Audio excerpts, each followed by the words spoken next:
Welcome back to Fixing My Faith. My name is Vern, and today we're going to talk about abortion. Does the Bible condone abortion of any sort?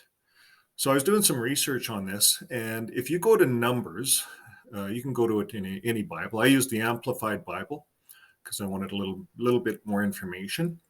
But if you read the whole chapter, Numbers chapter 5, this talks about abortion here. And I have it highlighted here. Now, what it's talking about, and I encourage you to read the whole thing if you wish. Um, it's talking about if a man is jealous. So let's say a man is jealous of his wife, and he figures that maybe she committed adultery or had an affair, and but he's jealous and he's not sure. So he wants to test out his jealousy, and she could be innocent, but he's just jealous. So he gets to bring her to the priest, to the high priest, and the priest mix up a potion of holy water, and they call it bitter water. And if she's pregnant, it aborts her child, and she dies, most likely, over this. And if she's not pregnant, she takes the bitter water. I don't know what happens. I guess she doesn't die. But the bitter water has something to do. It's made of a salt or a salt mixture, seawater, but it has something to do with causing the fetus to abort, and it's right here in the Bible. And if you go to, I'll just read the one verse, and we're going to go and look at this further. But it says in verse 27, and when he has made her drink the water, this is the priest, then if she is defiled, she has committed a trespass against her husband. The curse water which she drank shall be bitterness, and cause her body to swell, her thigh to fall away, and the woman shall be a curse among her people. And it says in verse 31, the husband shall be free from iniquity and guilt, and the woman, if guilty, shall bear her iniquity. She shall die. Now, there's nothing in here for the man. What if the woman's jealous over the man? What if the man's having an affair? Mostly men have affairs, by the way. But what if the woman's jealous? There's nothing in the Bible if the woman's jealous. There's no test. There's nothing. If the man does something, here's what the man does. It says, both male and female, in verse 3, you shall put out the camp, you shall put them, and they may not defile their camp. Now, verse 5, verse 6, say to the Israelites, when a man or a woman commits, say, any sin that men commit by breaking faith with the Lord, and the person is guilty, then he shall confess the sin which he committed, and he shall make restitution for his wrong in full, and add a fifth to it, and give it to him whom he has wronged. So in other words, if the guy had an affair with another guy's wife, he has to bear his sin, and then he has to go to the guy and say, okay, how much do I owe you? What do I owe you? And then he pays restitution. That's it.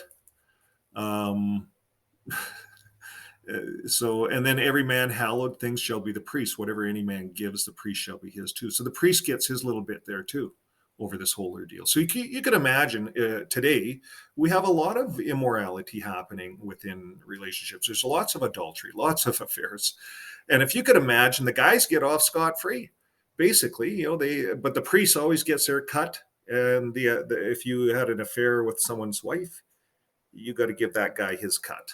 So you got to make. But the woman, she dies.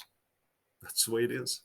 So you can tell the Bible is really a man's book when you really read it. And you start right from the beginning in Genesis, you can see right away this was a man's book. And it makes me wonder, was that in the original Dead Sea Scrolls, any of this stuff? I don't think so. I don't think so.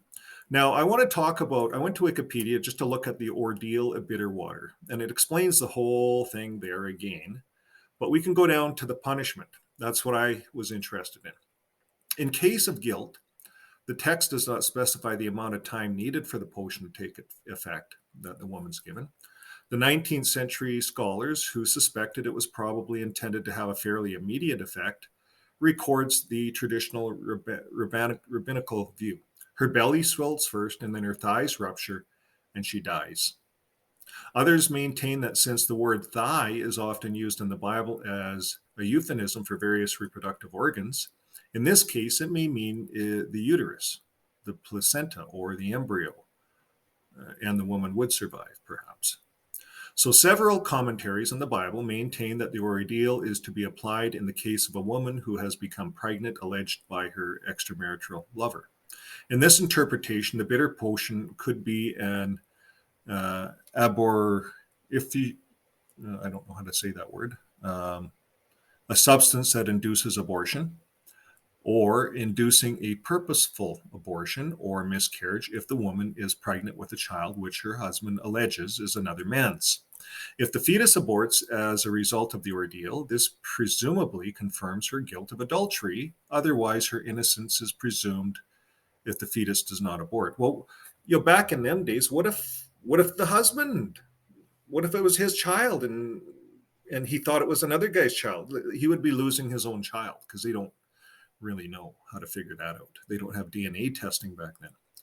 So, which affects the bitter water on an adulterous woman to make your womb miscarry and your abdomen swell. Such a translation is effectively reading the Hebrew word yerek, meaning loins, meaning it can carry. So it goes on to talk about this. That's what it says. You guys can do the research. However, some have rejected this interpretation on the grounds that the biblical text does not limit the ordeal to pregnant women, and that the phrase she shall be sown with seed and the reward given to an innocent woman after trial refers to the conception rather than the delivery. Instead, this Frymer Kenzie argues that the punishment, your belly will swell and your thigh will fall, most likely refers to a uterine prolapse. At any rate, I think it's a pretty harsh punishment, only given to the women. And that's in the Bible. So that kind of blew me away. I thought I'd share that with you guys. I don't know what else to say on that, but the fact that the Bible, I think, is a man's book. That's what I think. I think it's been doctored. I said this in my last videos. I've been saying this in videos all along. We know that Russell, Rutherford, and the governing body today, they doctored the Bible to suit their doctrine. So if it's a man's book, way back then, 3,500 years ago, they made this book to treat women in a harsher way. And I don't think that's the message Jesus gave. And the more I research on the Essenes, I don't think that's the message they gave. So that's all I have to say on the subject. Until next time, let's live our life with love. Bye for now.